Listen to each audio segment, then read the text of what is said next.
Good evening, brave souls, or at least that's what I hope you are. Brave, because what I'm about to share is not some campfire tale whispered for fun. It's real, it happened to me. And if you're hearing this, there's a reason, maybe a warning, maybe an invitation. Before we begin, go ahead. Hit that subscribe button and like this video. I'm not just asking for clicks. It helps keep the shadows at bay, and you are going to want as much light as possible when you hear what happened. I want you to do something. Dim the lights, close your door, and really listen not just to my words, but to what's around you as your house completely still.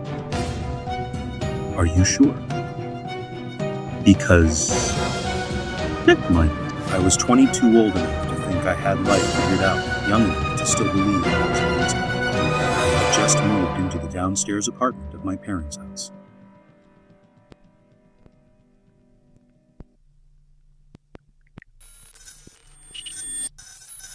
It was meant to be temporary, a stepping stone between childhood and adulthood. A place of comfort while I saved some cash and figured things out. But the comfort I expected never came. From the moment I stepped into that space, something felt off. You know when you walk into a room and feel like someone's already in it, even when it's empty. That's how it felt constantly. I tried to laugh it off, told myself it was just an old house, since my imagination. Deep down, something inside me knew. It knew. I wasn't. The apartment itself was small, but cozy. A compact living room merged with a tiny kitchenette. A narrow hallway led to a small bathroom. A snug bedroom. And a cold, slightly moldy laundry room. I tried not to use unless I had to. There was a second entrance through the living room and a locked stairwell that connected to the upstairs, which remained unused. Unless I visited my parents. They were away most weekends, which I loved at first. It felt like having the whole place to myself. I could sleep and eat whatever I wanted, blast music, and pretend the world outside didn't exist. The creak of a floorboard, a soft thud from above. A sigh, almost.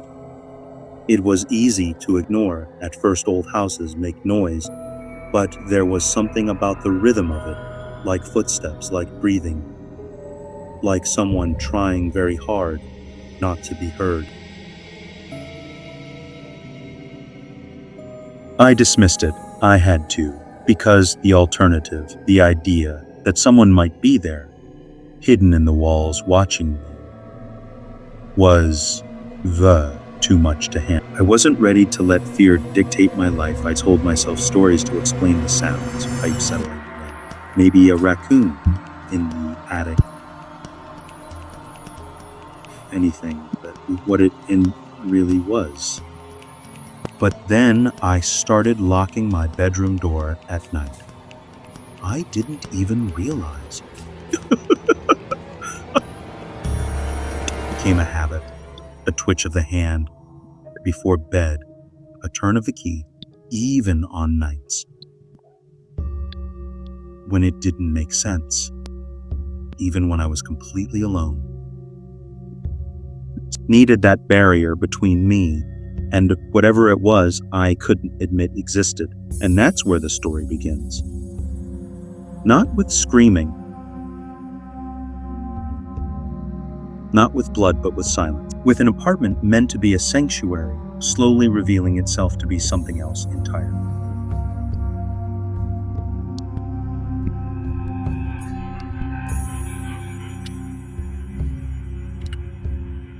Click away now. Tell yourself, it's just a story, but I promise you, it isn't. And if you're still listening, if you're still watching, then you've already stepped into the dark with me. Don't turn around. Don't check behind you. Just keep listening. Only gets worse from here. It was a Friday evening when I invited my 2 closest friends over.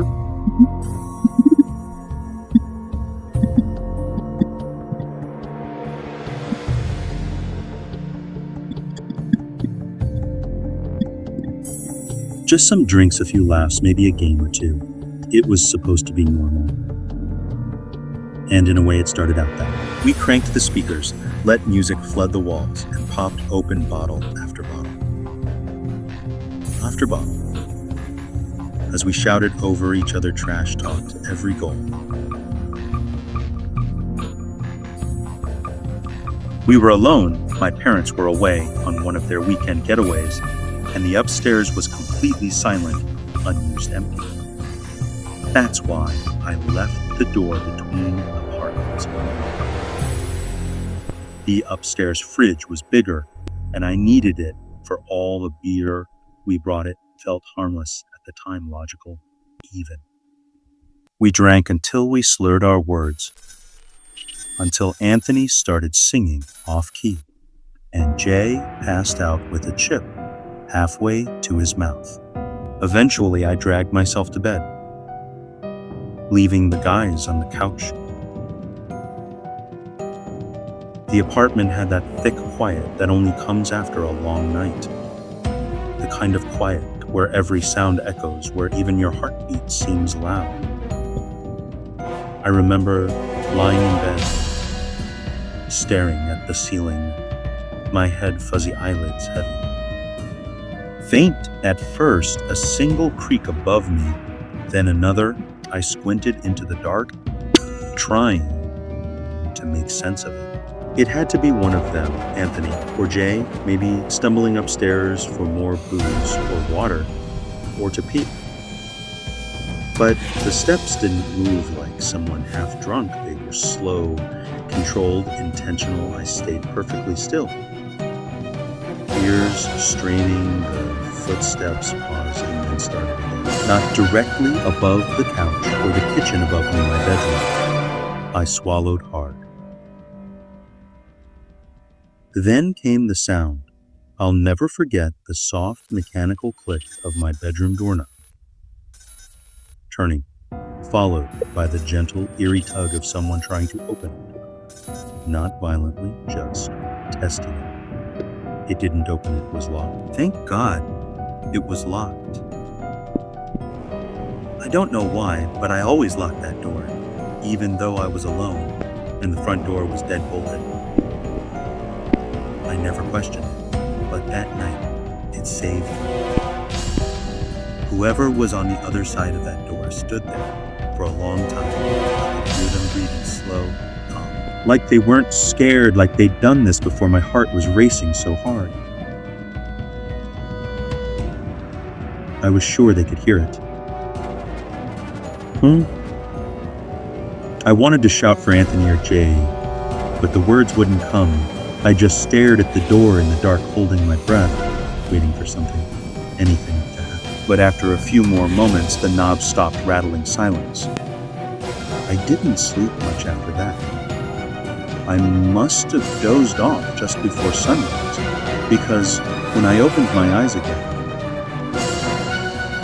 the light was creeping in through the blinds.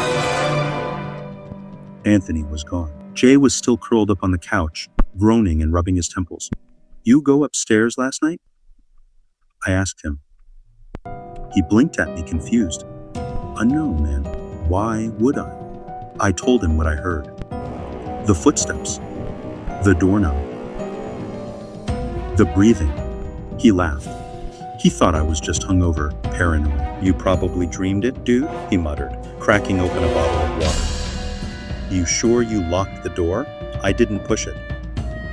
But deep down, I knew what I heard. I knew. And I knew whoever was up there wasn't one of us. That night, after Jay left, I tried to convince myself it had been. Maybe I'd had too much to drink. Maybe the sounds were dreams tangled with reality. But The thing about fear is it doesn't need proof. It lives in possibility. But deep down, I was counting the hours until nightfall, dreading it when I finally climbed into bed. The TV flickered softly in the background. I didn't want to sleep. I wanted noise, distraction, anything. But eventually, the screen went dark. The screen went dark. The noises, these were deliberate. Each step seemed to land with more weight than the last. My stomach twisted. I stared up at the ceiling, trying to follow their path. They moved slowly across the living room above, then paused, then continued toward the stairwell, and then like clockwork rattled my doorknob again. Except this time, it didn't stop there. 3 soft taps. I shot upright in bed, completely alert. Every nerve screamed. I didn't call out. I didn't move. Instead, I reached for my phone with trembling fingers. So, in the dark.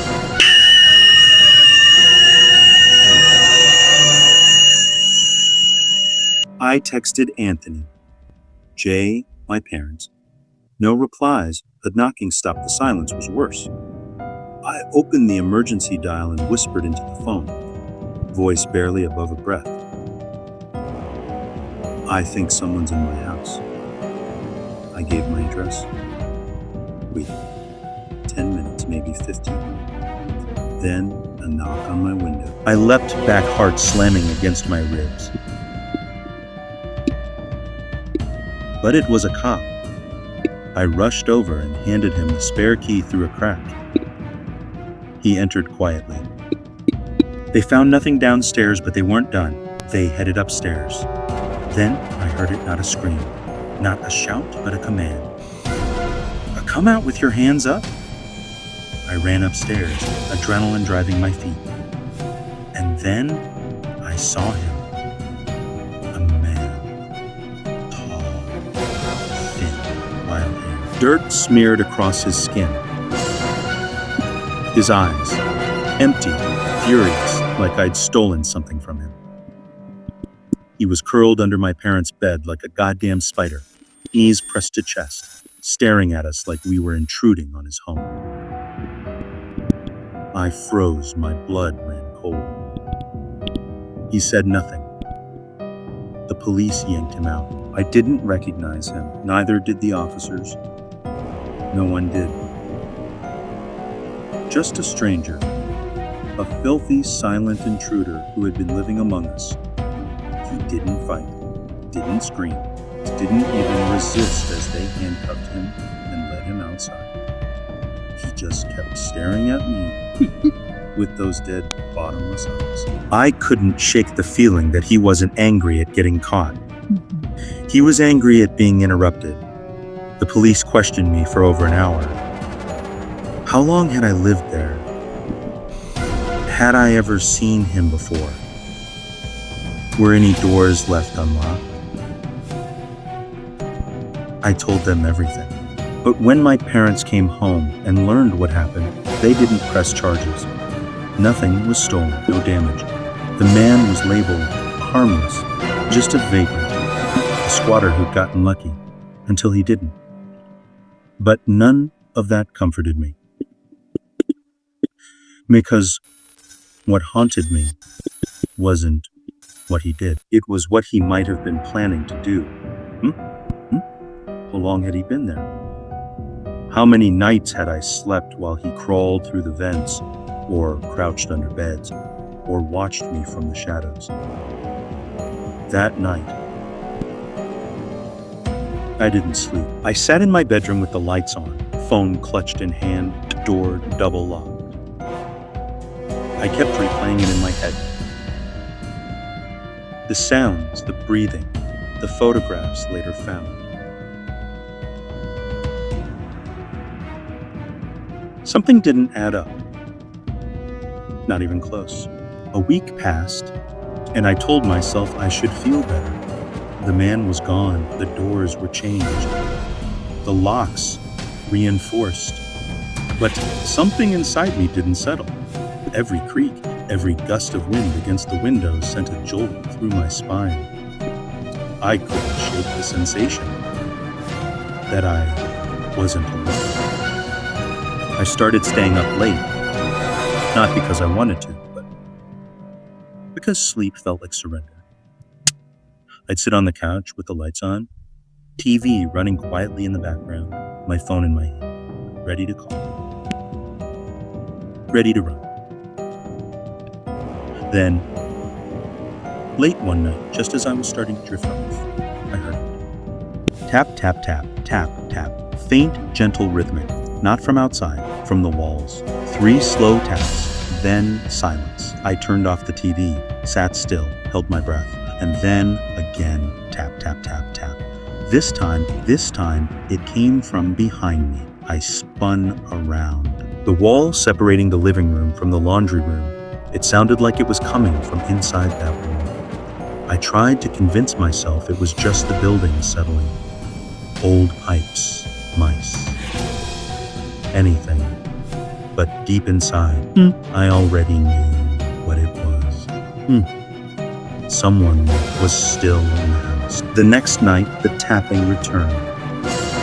It didn't follow a pattern. Sometimes it came from the bedroom wall.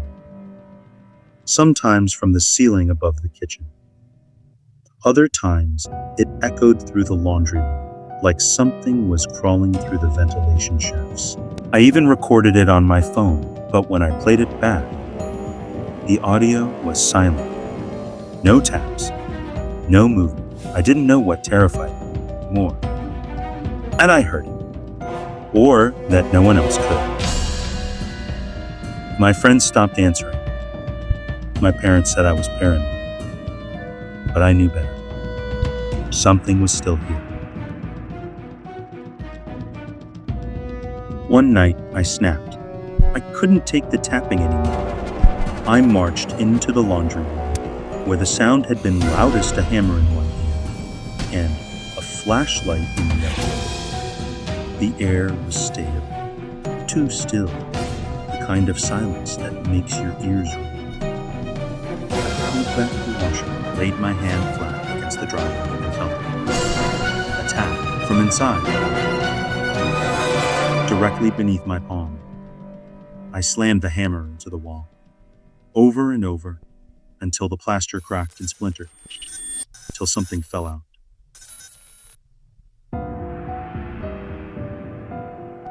Not an animal, not a rat, a Polaroid. The flash had caught the corner of my bed, and my body curled up beneath the covers. My face asleep, completely unaware. But the angle was wrong. It wasn't taken from the doorway or the window. It was taken from inside of the wall. That was the moment everything shattered. I dropped the photo, backed away, and called the police. Again, when they arrived, I showed them the picture, my shaking hands. They didn't doubt me anymore. Behind the walls, hidden between insulation and drywall, was a narrow crawl space no one knew about. It stretched through the foundation, wrapped around the entire lower apartment. They found food wrappers, cans, a flashlight, a used blanket, and more photos. Some of them taken while I was in the shower, others while I slept. The worst part, they weren't recent. Some were months old. He'd been there the entire time, even before that night on the couch. I moved out the next morning, left everything behind. I didn't pack. I didn't even say goodbye to the walls that once felt like home. That place had become a coffin with wallpaper. My new apartment was on the 3rd floor. No crawl spaces, no attics, no basements. But sometimes, late at night, when the wind dies down and the city goes quiet, I hear tapping soft, measured, coming from behind the walls. And now, I'm too scared to check if I'm alone. because deep down, I already know I'm not.